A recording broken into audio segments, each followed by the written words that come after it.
Hey everybody, this is herculespetix, founder, curator, docent, and gift shop employee of the herculespetix Academy of Comic Book Studies. Today we're going to begin our look at rip-off comics. We're starting off with number 1, of course, and this was Rip-Off Press. This was their anthology title, beginning in 1977. A lot of these are reprints of the strips that Rip-Off would syndicate by Gilbert Shelton, Ted Richards, and various other great underground cartoonists. They would syndicate these strips to, hippie papers, alternative newspapers, and they figured they had all the stuff that's just in these ephemeral newspapers, so they decided to collect a lot of them. I'm pretty sure some of the stuff is made for this comic, though, because they're, longer stories, not just one-page or half-page strips that were syndicated. Start off with a very nice Gilbert Shelton cover of Wonder Warthog. He's beating up all the famous superheroes. We see Spider-Man's feet, Superman's feet. We see the Hulk, Wonder Woman, all very carefully disguised so Marvel and DC's lawyers couldn't sue them. And we have a little banner here showing all the various characters in this issue and the artists. I like how the subtitle is Semi-Adult, Semi-Literature. We start off with the Griffith Observatory by Bill Griffith. I really like these the Griffith Observatory's strips, because it's just Bill Griffith looking around at the time and just things that annoyed him, pointing them out. So they're really interesting social documents, especially Bill Griffith, who has kind of built a career around just observing all the weird shit that goes on in society, the weird little trends and fashions and skewering them. He's very good at that. So that's all these strips are. And this is a perfect example of one, talking about all the various types of street crazes you see if you walk around a major city. And they're all kind of familiar. It's not like I've seen this particular street crazy, but I've seen people like them. And we start off with a Gilbert Shelton Freak Brothers tale. I'm gonna kind of gloss over this since this was reprinted in the Fabulous Furry Freak Brothers comic, which we've looked at all of those on this channel. So just a year ago we looked at this story, but this is a classic, fun as hell Freak Brothers story, beautifully drawn. Gilbert Shelton, great cartoonist. Starts off with the Freak Brothers think they're getting busted. They eat all their drugs and ingest them. Turns out it's just a package. Turns out that Fat Freddy has a rich aunt who, for his birthday, sent him this parakeet. And so he goes off to buy bird feed for this parakeet and a little scale so he can measure out the portions. Turns out the parakeet is Fat Freddy's uncle. His aunt turned him into a parakeet. I guess she's a witch. Meanwhile, Phineas is out getting a job. I think his name's Phineas. Filbert or Phineas? Yes, Phineas. And it's a very convoluted story. But Gilbert Shelton's so good at that. Just having all these weird little plot threads that all kind of weave together.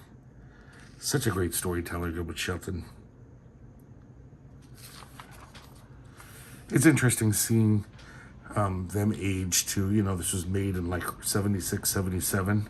So the hippie days are pretty much over. The main, the heyday of the hippies. So we see like them trying to relate to this 70s world. They're still totally living in a hippie heyday, but the rest of the world is moving on without them.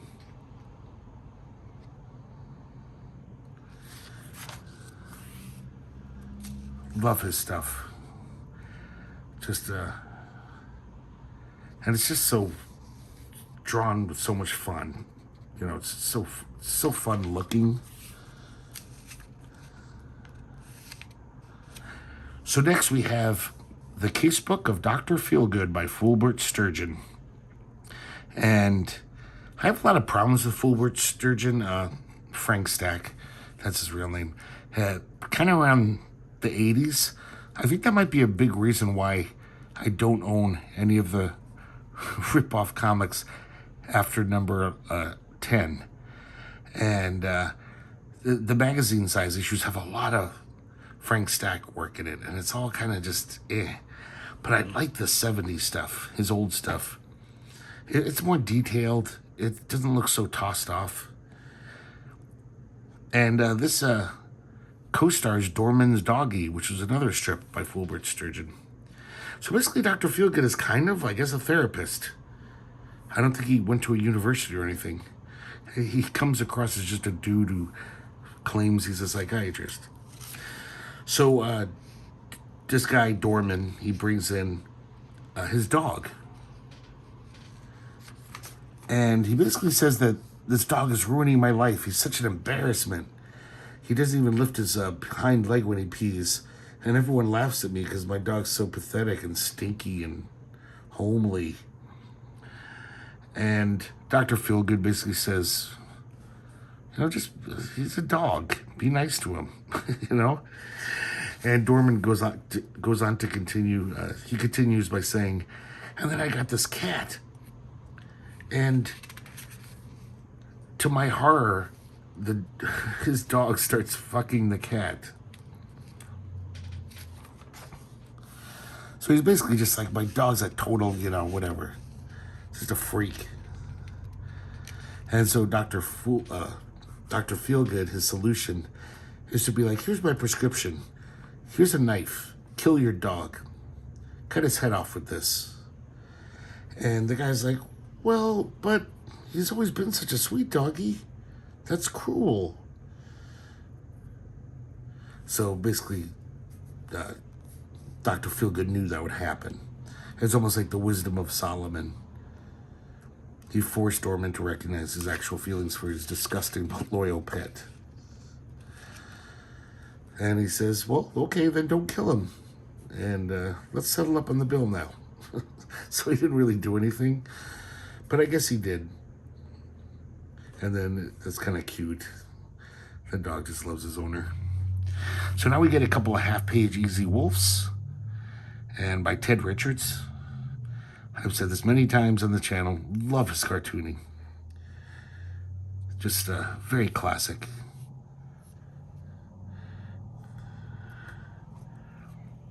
A couple of gags here. I won't get into them too much.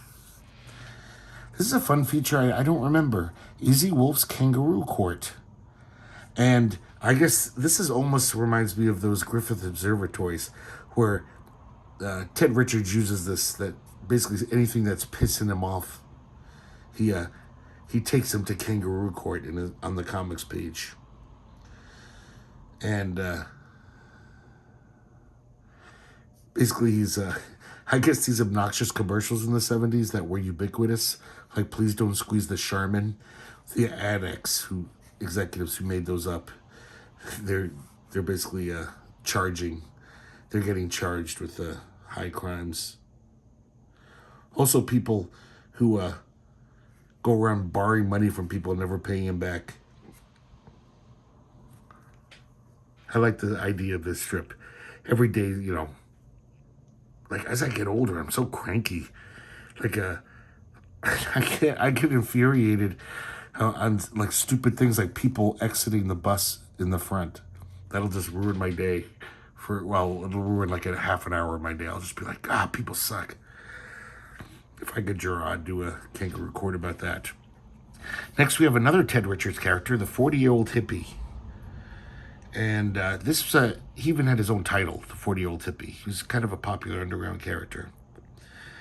And this is him just talking about how back in the late 60s, there was this guy who was a draft counselor who just knew all of the loopholes, how to get out of the draft. And of course, he operated very, under the radar. And he's telling these two kids about the story. They said, whatever happened to him? And we see that he's just a crossing guard now. So once again, not that funny. Ted Richards never really makes me laugh. Here we have one of Gilbert Shelton's advanced motoring tips. These are always fun as hell. I love them. They're always really well drawn. This one is basically claiming or proposing that to get a driver's license, you should have to go into this great race that they hold every month. And to prove that you're an okay driver. Could be a good idea. I don't know. Now we have, yet again, another Ted Richards comic, Dope and Dan. He also had his own comic book. This is Dope and Dan and the Mysterious Stranger. One night, Dope and Dan is on guard duty. He's high. He's got booze, trying to while away the time. And then this guy shows up. And he says, "It is I, the friend of all lonely soldiers on guard duty." So he's almost, I guess, like a spirit or something. Kind of looks like Gandalf. And he takes out all these toy soldiers and wants to give them a cosmic view of the army. And they start fighting. And the guy that represents Dope and Dan, the toy soldier, he gets squished. He gets killed. And Dope and Dan really starts getting worried. He's like, "But that's me. I don't want to die."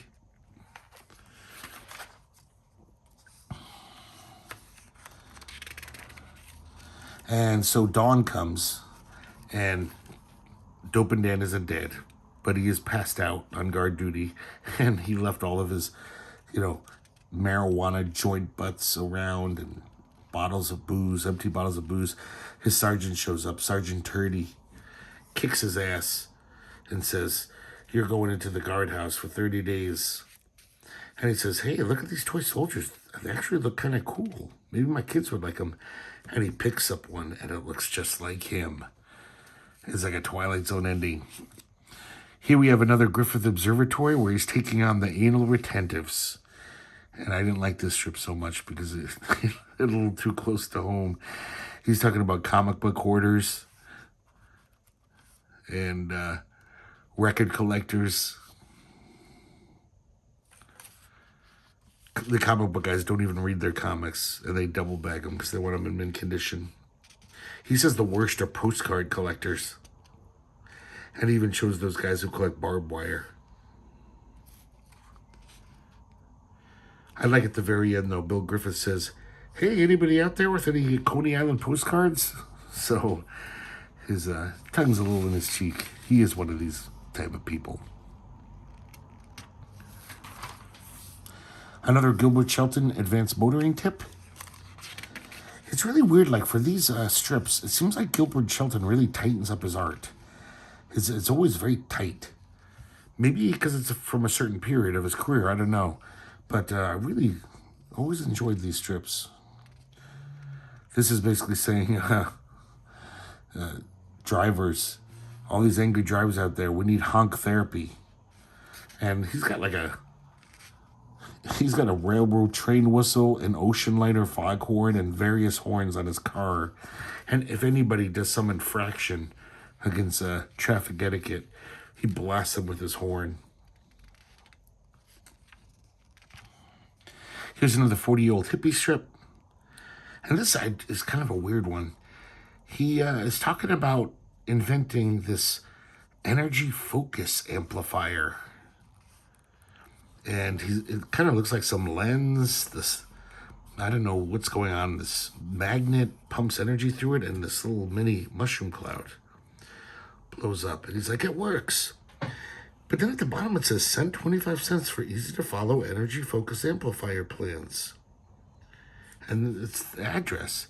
So I don't know if that was it's a dumb joke, or if he was really trying to push this weird energy thing. Because I see commercials like this on YouTube now. There's all these stupid commercials, like kind of huckster bullshit. Like, you could heat your whole house with this little box that costs $8 a month or something. It's obviously bullshit.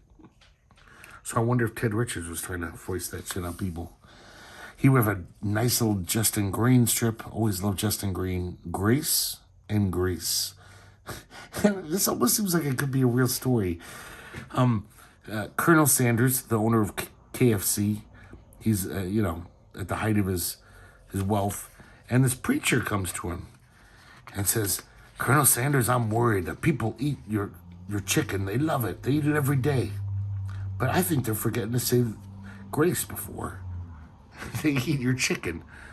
So it would be great if you could put like a little prayer on all your meal boxes. And Colonel Sanders says, well, that's a good idea, but it won't work. If we put the prayer on the inside, grease will get all over it, and that would be like soiling a flag. And he says, my product is so delicious, most folks just dig right in. They don't even have time to see a prayer if it was written on in somewhere else. The colonel didn't get to be a rich man just by slapping the batter around. That's the conclusion. We have 40-Year-Old Hippie, once again by Ted Richards. There's a lot of Ted Richards in here. It is interesting that maybe it's a different era too. The art on 40-Year-Old Hippie is much looser than Easy Wolf. It's kind of more underground. Easy Wolf is underground, but it looks like, classic great cartooning.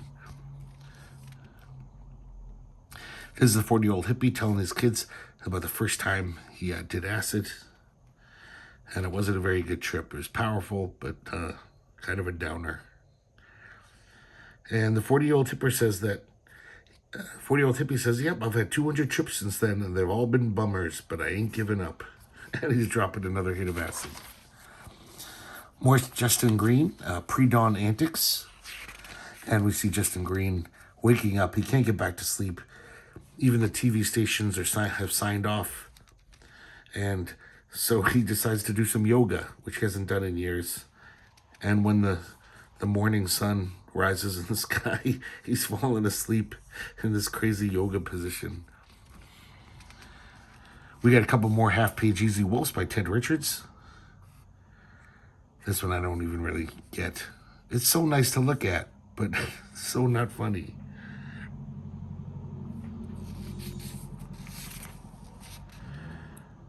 Here's another comic about alternative energy sources. I guess that was a big thing in the 70s after the oil embargo. People were thinking more about solar energy and all kinds of things. So I guess Easy Wolf and his pal have this heater that runs on chicken shit. Ah, man, this is very Ted Richards heavy. The 40-Year-Old Hippie, he babysits this kid. And he's biting his leg. He's a very badly behaved hippie kid. And the mother specifically said, I don't want you to use any violence if he acts up. We don't believe in that kind of corporal punishment.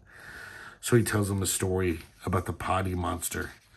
If you bite people, the potty monster will come out and bite you. And it terrifies the kid. When his mom comes in, she's frightened as hell.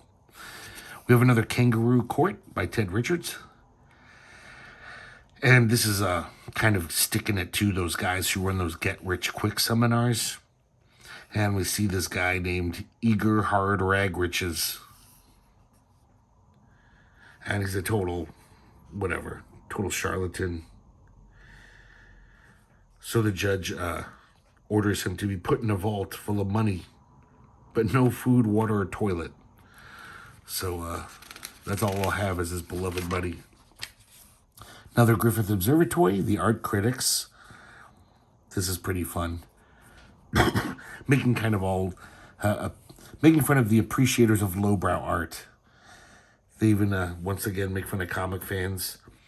At comic conventions, you'll see comic fans engrossed in discussions over rendering styles. Yeah, but can your average Philippine artist draw realistic explosions? Oh, sure, but they're even better at sweat drops.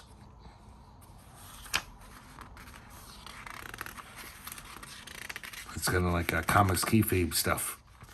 Here's another Bill Griffith strip called The Nerds. And I don't think these ever caught on. I don't think they were had their own underground comic or anything, but they were syndicated. I think Bill Griffith was trying to make this a thing. And they're basically these aliens who landed on Earth. They're stranded on Earth. And one of them wants to get on welfare. He needs an ID to get welfare. So then he has to go to the DMV to get a driver's license. But he doesn't know how to write. He says, hey, you can't get a driver's license if you don't know how to write. Then he's got to go to a writing class, or just an English class. And eventually he gives up. And there's no welfare for him.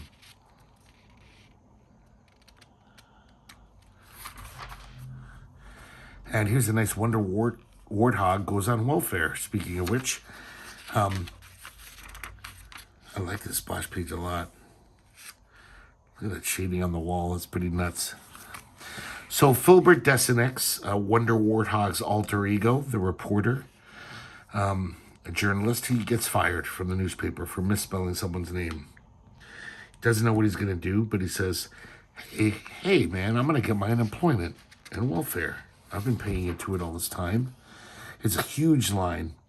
He has, I guess he like steps in melted bubble gum and he sits down to take his shoe off and he steps in dog shit. So he asks this woman to hold his place in line while he goes to change in an alley. And he just gets totally, I kind of like this sequence. It's kind of fun seeing this kind of, kind of slapstick humor.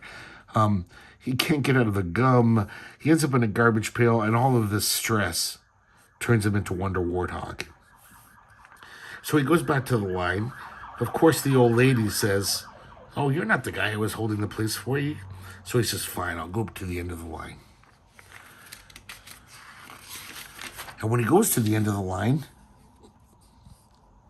who should he see? He recognizes these guys. And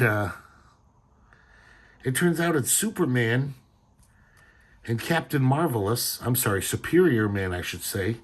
Captain Marvelous. Wonder Warthog's like, you're my childhood heroes. And Robin's there. And Dingbat Man. I'm sorry, he's not Robin, he's Pigeon the Boy Wonder. Wondrous Woman is there. Not looking too good. Dr. Queer, which is Doctor Strange. That was funny. Polyurethane Man, Plastic Man got a seed, and Captain Corporation instead of Captain America. And he says, oh, how nice to see you all. I wish I could meet you under more fortuitous circumstances. And then they start insulting him. They're like, shut up, Wonder Warthog. You're no better than the rest of us. They all kind of dislike Wonder Warthog.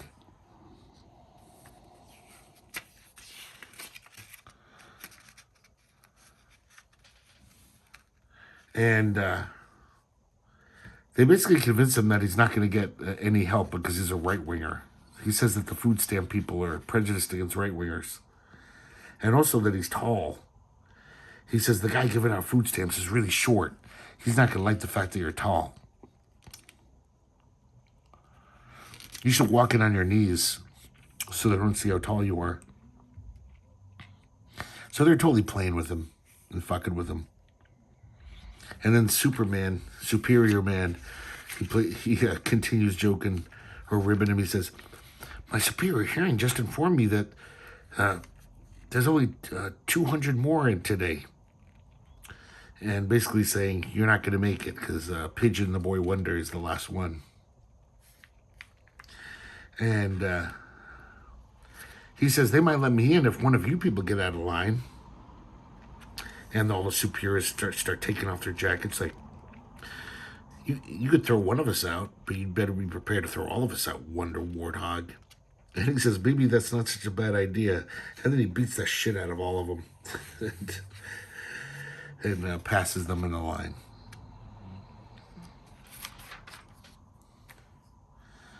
And he gets into the welfare office, just tears into it.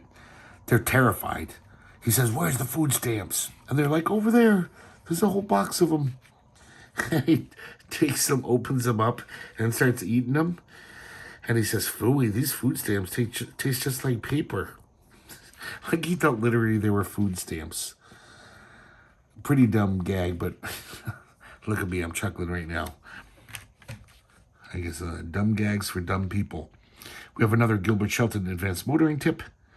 And this is him just showing these crazy models.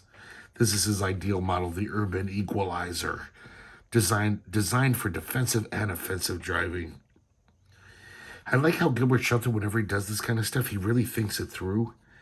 Like, he doesn't just like say, oh, this is kind of a funny design. He's kind of a gearhead, and he kind of does be like, okay, how would this Caterpillar tread work? Kind of fun stuff. And this is crazy. This is another one of kind of Gilbert Shelton's little things, you know. He just is kind of an anal retentive. He just really gets into these little diagrams and stuff. So this is supposedly the rip-off press headquarters. And look, this print is so tiny, but it describes all these levels, what's going on. And, you know, there's tennis courts inside and a swimming pool. There's a helipad on top. You know, it's just silly. There's a basement where they teach all the young cartoonists how to draw comics. So, obviously not true. But man, the attention to detail he does is kind of very interesting. I assume that he was probably on speed this night. And, you know, he was just all in that kind of mood of just like, I'm going to get every detail. So there you go, guys. Rip-Off Comics #1. So this is the beginning of us looking at Rip-Off Comics all the way up to number 10. Those are all the comic-size issues of Rip-Off Comics. And I'm just going to do those 10. I don't have the magazine issues, like I said. I don't know if I'll rebuy them. I had a lot of them. And for some reason, I guess maybe I didn't like them. Because one day I got rid of them. And I think just the ratio of crap to good stuff wasn't sufficient. Or was overly sufficient. It had too much crap. But I don't know. I think I made a mistake. Because I know for a fact there's some really awfully good stuff in those. Harold S. Robin stuff. I love that guy. Various good cartoonists are in those. Definitely some great European artists are in those. So I'll probably have to find those now. But for now, I'll just be looking at 1 through 10. Hope you guys like looking at this with me today. And I hope to see you next time here at the Herculespetix Academy of Comic Book Studies.